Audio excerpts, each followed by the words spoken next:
A very good morning all of you and welcome back mechanical engineering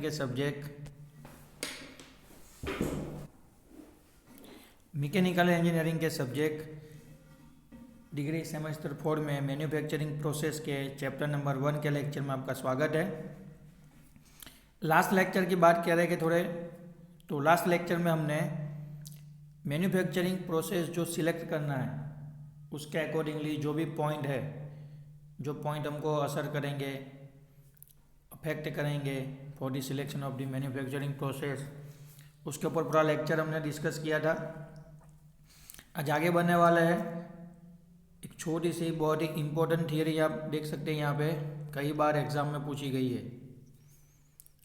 मई, दिसंबर में 2013, 14, 15 यानी 2015 तक और 2013 तक दोनों के बीच में जितने भी एग्ज़ाम हुए हैं रेगुलर रिमीडियल, उसमें ये क्वेश्चन था। प्रैक्टिकल पॉइंट ऑफ व्यू भी ये क्वेश्चन इतना इम्पोर्टेंट है और थियोरिकली भी आपको ये क्वेश्चन रेडी रखना है। तो क्या देखेंगे आज के क्वेश्चन में, आज के लेक्चर में? Machine tool. Okay, machine tool का मतलब क्या होता है, या फिर मशीन टूल की डेफिनेशन क्या होती है, या फिर मशीन टूल को डिफाइन करना है तो किस तरीके से उसको डिफाइन करेंगे। तो कुछ इस तरीके से आपको प्रिपेयर करना है definition. A machine which performs the material removal operation with tools to produce desired shape and size of the component is known as a machine tool. Same definition आपको लिखना है। क्या बोला है थोड़ा समझेंगे step by step. A machine which performs the material removal operation, ऐसा कोई मशीन जो मटेरियल रिमूवल ऑपरेशन परफॉर्म करेगा विथ टूल्स, जिसके ऊपर एक टूल लगा हुआ होगा, to produce desired size and shape, एक साइज, स्पेसिफाइड साइज और स्पेसिफाइड शेप प्रोड्यूस करने के लिए हमने एक मशीन सिलेक्ट किया होगा, मशीन के ऊपर हमने टूल यूज़ किया होगा। उस टूल की मदद से हम लोग जो भी साइज़ और जो भी शेप है वो हम लाना चाहते हैं, अगर वो प्रोड्यूस करना चाहते हैं तो वो जो टूल हम यूज़ कर रहे हैं मशीन के ऊपर, उस टूल को बोला जाएगा मशीन टूल। क्लियर है? जिस भी मशीन पे आप टूल यूज़ करोगे और वो जो पूरा मशीन टूल है उसकी मदद से आप कोई शेप या फिर कोई साइज़ क्रिएट कर रहे हैं, मटेरियल रिमूव कर रहे हैं, या फिर कटिंग कर रहे हैं, मशीनिंग कर रहे हैं, तो सारी जगह पे जो भी मशीन पे टूल यूज़ हुआ होगा उसको हम लोग बोलेंगे मशीन टूल। क्लियर है? थोड़ा और डिस्क्रिप्शन दिया गया है नीचे मशीन टूल के बारे में। Machine tools are the kind of machine on which the metal removal process is carried. Metal removal process is carried out, मतलब मशीन टूल है वो एक तरीके का मशीन ही है जिसके ऊपर हम लोग या फिर जिसकी वजह से हम लोग मेटल रिमूवल प्रोसेस कंडक्ट कर पाते हैं। This basic definition involves holding the workpiece, holding the tool, moving the tool और वर्कपीस और both relative to each other and require energy supplied to cause the metal cutting। अब ये जो point है वो समझने के लिए मैं आपको एक छोटा सा एग्जांपल देता हूँ कि सपोज आपके पास ये वर्क पीस है, क्लियर है, और ये हमारा टूल है। ओके, थोड़ा लिख लेते हैं। ये वर्क पीस है और ये टूल है। तो मशीन टूल की डेफिनेशन के डिस्क्रिप्शन में क्या समझाया गया है कि अगर आपको इस टूल की मदद से इस वर्कपीस को कट करना है, या फिर वर्कपीस की सरफेस से अगर आपको मटेरियल रिमूव करना है, तो वर्कपीस को फिक्स रखना है और टूल को मोशन देनी है, या फिर टूल को फिक्स रखना है और वर्कपीस को मोशन देनी है। ये सबसे पहला जरूरी है। दूसरा, वर्कपीस और टूल का फिजिकल कांटेक्ट होना चाहिए। समझे? सपोज के वर्कपीस यहाँ पे और टूल यहाँ पे, और आप टूल को क्या कर रहे हैं, मोशन दे रहे हैं, लेकिन फिजिकल कांटेक्ट नहीं है। वर्कपीस दूर है, टूल इधर है, दोनों के बीच में बहुत ज़्यादा डिस्टेंस है, फिजिकल कांटेक्ट नहीं है और आप मोशन दिए जा रहे हैं, तो अभी मशीनिंग और कटिंग होगा नहीं। तो दूसरा क्या है, फिजिकल कांटेक्ट भी ज़रूरी है। और तीसरा क्या है कि मशीन टूल जो है उसकी जो एज है वो शार्प एज होनी चाहिए। तो अगर कोई भी आप मशीन टूल सिलेक्ट कर रहे हैं और उस मशीन टूल की मदद से आप अगर कोई मेटल रिमूवल प्रोसेस या फिर कोई कटिंग प्रोसेस करना चाहते हैं तो 3 चीज़ खास ध्यान रखनी है। सबसे पहला, मशीन टूल की शार्प एज होनी चाहिए। दूसरा, वर्कपीस और टूल के बीच में फिजिकल कांटेक्ट होना चाहिए। तीसरा, दोनों के बीच में रिलेटिव मोशन प्रोवाइड होनी चाहिए या फिर रिलेटिव मोशन क्रिएट होनी चाहिए। अब ये जो रिलेटिव मोशन आप क्रिएट करेंगे, प्रोवाइड करेंगे, वो किसकी वजह से होगा? तो हम जो एनर्जी सप्लाई करेंगे, हम जो इनपुट एनर्जी मशीन को देंगे, रिक्वायर्ड एनर्जी, उसकी वजह से क्या होगा? तो कि भाई वर्कपीस और टूल को रिलेटिव मोशन या फिर मोमेंट मिलेंगे। क्लियर है? नेक्स्ट पॉइंट क्या कह रहे हैं? Third, it is very much important to know the difference between the machine and machine tool. देखिए, ये बहुत ही ज़रूरी है आपके लिए कि मशीन और मशीन टूल के बीच में जो डिफरेंस है उसको समझना। अब ये थोड़ा आपको भी कंफ्यूज कर देगा कि सर मशीन क्या है, मशीन टूल क्या है। तो देखिए, मशीन टूल है ना, उसको हम लोग मशीन पे लगाते हैं और उसके बाद क्या होता है, हमारा प्रोडक्शन प्रोसेस होता है, मैन्युफैक्चरिंग प्रोसेस होता है। ओके, तो मशीन टूल अलग है, मशीन अलग है। सपोज आपके पास सिर्फ मशीन टूल है तो आप प्रोडक्शन नहीं कर पाएंगे, अगर कर पाएंगे तो कम होगा। अगर आपके पास सिर्फ मशीन है लेकिन उसके ऊपर यूज़ करने वाला टूल नहीं है तो अभी प्रोडक्शन हो पाएगा नहीं। ओके, तो जो बेसिकली हमारे जो कटिंग टूल है ना, जितने भी कटिंग टूल है वो सब के सब मशीन टूल है।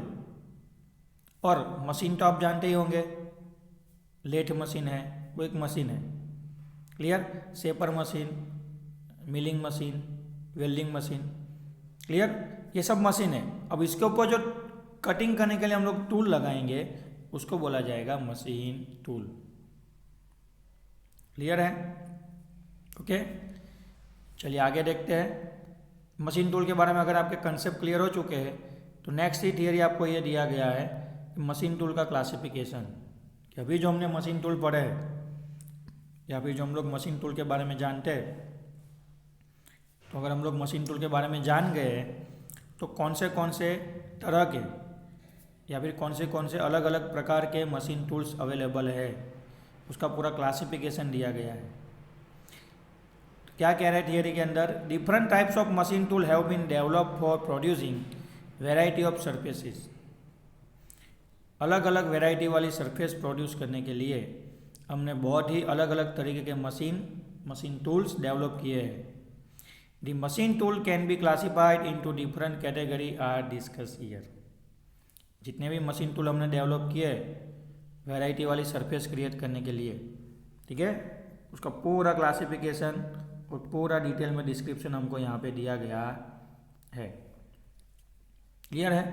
मेन कैटेगरी होगी, उसके अंदर सब कैटेगरी होंगी। जैसे सबसे पहले ही क्या है, पर्पस ऑफ एप्लीकेशन। आपकी एप्लीकेशन क्या है, आपकी ज़रूरत क्या है, आप कहाँ पे यूज़ करने वाले हो, तो उपयोग, ठीक है, इस्तेमाल। तो एप्लीकेशन के अकॉर्डिंगली 2 तरीके के मशीन है, जनरल पर्पस और स्पेशल पर्पस मशीन टूल। अब जनरल पर्पस में क्या होता है, तो जनरली हर वर्कशॉप में, हर छोटे बड़े कारखाने में, हर इंडस्ट्री में जनरल पर्पस मशीन होते ही है। क्लियर? सब जगह होने ही चाहिए। और स्पेशल में क्या है, तो कुछ स्पेसिफिक पर्पस के लिए आपने उसको अलग से बनाया है। तो जनरल पर्पस में कौन से होंगे, तो लेथ मशीन है, शेपर मशीन है, ठीक है, ये व्हीलिंग नहीं, ये मिलिंग मशीन है, थोड़ा ये करेक्ट कर देना। लेथ मशीन, शेपर मशीन और मिलिंग मशीन, ये सब जनरल पर्पस है। हर वर्कशॉप में, हर छोटी बड़ी फैक्ट्री में आपको ये देखने को मिलेंगे। अगर स्पेशल पर्पस की बात करेंगे तो स्पेशल पर्पस में होगा गियर कटिंग। गियर कटिंग का मशीन आता है, hobbing machine. Specially gear cut करने के लिए मशीन बनाया गया है। गियर कट करने के अलावा और कुछ काम नहीं करेगा। तो स्पेसिफिक पर्पस के लिए आपने स्पेशली बनाया है, वो मशीन कौन सा है, हॉबिंग मशीन। क्लियर है? नेक्स्ट है टाइप्स ऑफ मोशन। हमने अभी आगे देखा मशीन टूल और वर्कपीस के बीच में मोशन होना चाहिए, रिलेटिव मोशन। तो वो जो मोशन होता है उसके अकॉर्डिंगली भी मशीन टूल को क्लासीफाई किया गया है। बेसिकली दो तरीके का मोशन होता है, एक होता है रेसिप्रोकेटिंग मोशन यानी टूल आगे पीछे मोशन करेगा, और दूसरा होता है कौन सा हमारा रोटरी मोशन, क्लॉकवाइज और एंटी क्लॉकवाइज। क्लियर? तो उसके अकॉर्डिंगली रेसिप्रोकेटिंग टाइप्स की बात करेंगे, और दूसरा होगा रोटरी टाइप का। रेसिप्रोकेटिंग में होंगे शेपर मशीन, प्लानर मशीन और स्लॉटर मशीन, जिसके अंदर टूल हमारा आगे पीछे फॉरवर्ड और बैकवर्ड मोशन में क्या करता है, मोशन क्रिएट करके कटिंग और मशीनिंग परफॉर्म करता है। रोटरी टाइप की बात करेंगे तो रोटरी टाइप के अंदर होगा हमारा लेथ मशीन, जिसके अंदर सर्कुलर मोशन क्रिएट होती है। ड्रिलिंग मशीन आपने देखा हो जिसके अंदर टूल रोटेशनल मोशन क्रिएट करता है। ग्राइंडिंग मशीन जिसके अंदर भी टूल हमारा रोटेशनल मोशन में मोशन क्रिएट करता है यानी मोमेंट लेता है। क्लियर है? नेक्स्ट देखेंगे टाइप्स ऑफ सरफेस प्रोड्यूस। ये भी इम्पोर्टेंट है कि आप कौन सी तरीके की सरफेस प्रोड्यूस करना चाहते हैं। देखिए, अगर आपने वर्कपीस को ध्यान से देखा होगा और अगर आपने फर्स्ट ईयर के अंदर जो वर्कशॉप सब्जेक्ट आया था उसके अंदर अगर आपने अच्छे से पढ़ाई की होगी तो आपको पता चलेगा कि जितने भी वर्कपीस आते हैं वो दो ही तरह के होते हैं। एक होगा सिलिंड्रिकल शेप में यानी सर्कुलर शेप में, सिलिंड्रिकल शेप में, ठीक है, और दूसरे होंगे फ्लैट। दो ही तरीके के वर्कपीस आते हैं इंडस्ट्री में या तो वो सिलिंड्रिकल होंगे, या तो वर्कपीस सिलिंड्रिकल होंगे, या फिर कैसे होंगे, फ्लैट। अगेन बोल रहा हूँ, दो ही तरीके के वर्कपीस होते हैं, ठीक है, सिलिंड्रिकल होंगे या फिर कैसे होंगे, फ्लैट। ऐसे जो वर्कपीस आते हैं इसको हम लोग बोलते हैं सिलिंड्रिकल, और जो स्क्वायर आते हैं, रेक्टेंगल आते हैं, प्लेट में आते हैं, उसको बोलेंगे फ्लैट सरफेसेस। तो कौन सी आप सरफेस प्रोड्यूस करना चाहते हैं उसके अकॉर्डिंगली ही क्या किया गया है, मशीन टूल को क्लासीफाई किया गया है। तो पहले बात करेंगे हम लोग production of the cylindrical surface. अगर आप इस तरीके की सिलिंड्रिकल सरफेस क्रिएट करना चाहते हैं या फिर ऐसा कोई वर्कपीस है इसके अंदर अगर आप कोई शेप या फिर डिज़ाइन क्रिएट करना चाहते हैं तो उसके लिए जो मशीन टूल होंगे वो होंगे लेथ मशीन पे चलने वाले टूल और ड्रिलिंग मशीन पे रखने वाले टूल, ठीक है। आप लेथ के ऑपरेशन भी बोल सकते हैं और ड्रिलिंग मशीन के ऑपरेशन भी बोल सकते हैं।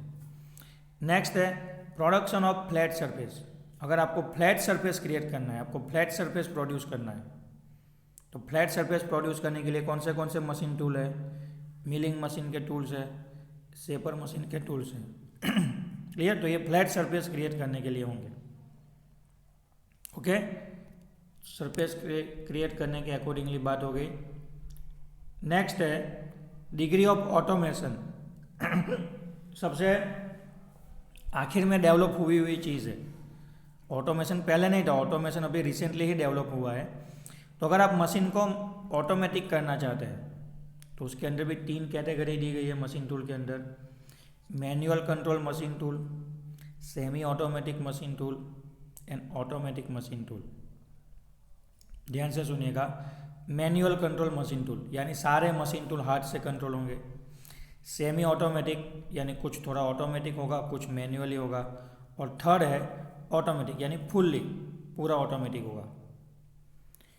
मैनुअल कंट्रोल मशीन की बात करेंगे जिसके अंदर इंसान क्या करेगा, खुद पूरा मशीन कंट्रोल करेगा। तो उसके अंदर है lathe machine, drilling machine, milling machine, shaper machine and planer machine.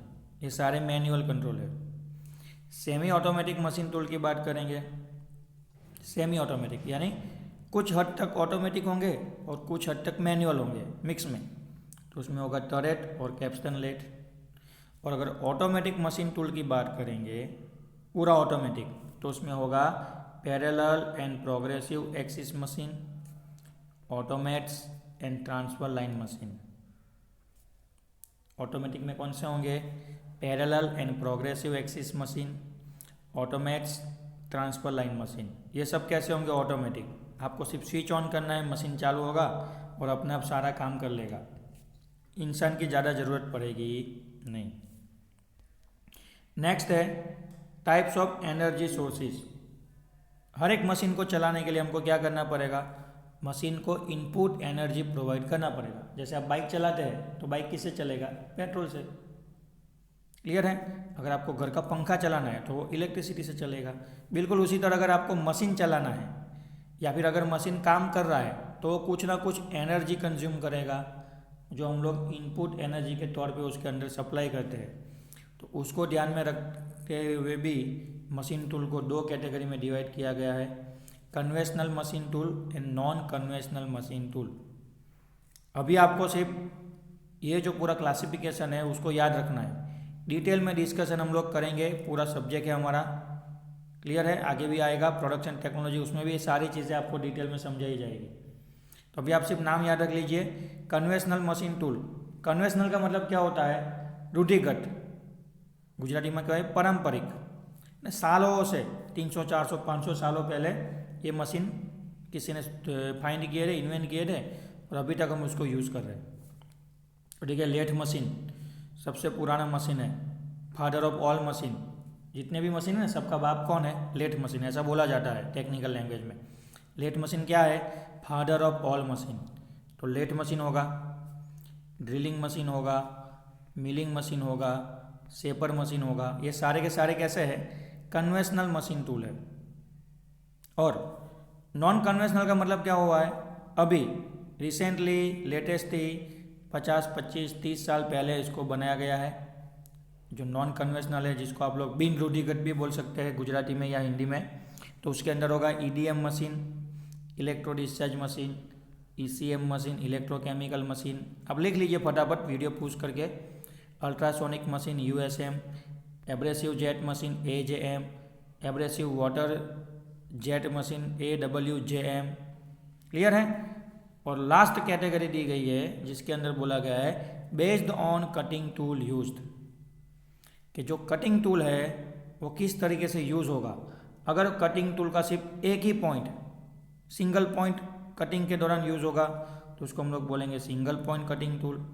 और कटिंग के दौरान या फिर ड्यूरिंग दी कटिंग और मशीनिंग एक से ज़्यादा मल्टी पॉइंट यूज़ होंगे कटिंग टूल के, तो उसको बोला जाएगा multi point cutting tool.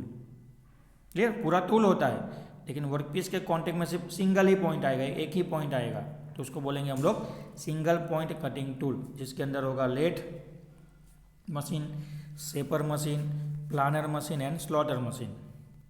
Planner machine and slotter machine, जिसके अंदर सिर्फ single point cutting tool use होते हैं, यानी कटिंग टूल का सिर्फ एक ही पॉइंट यूज़ होता है।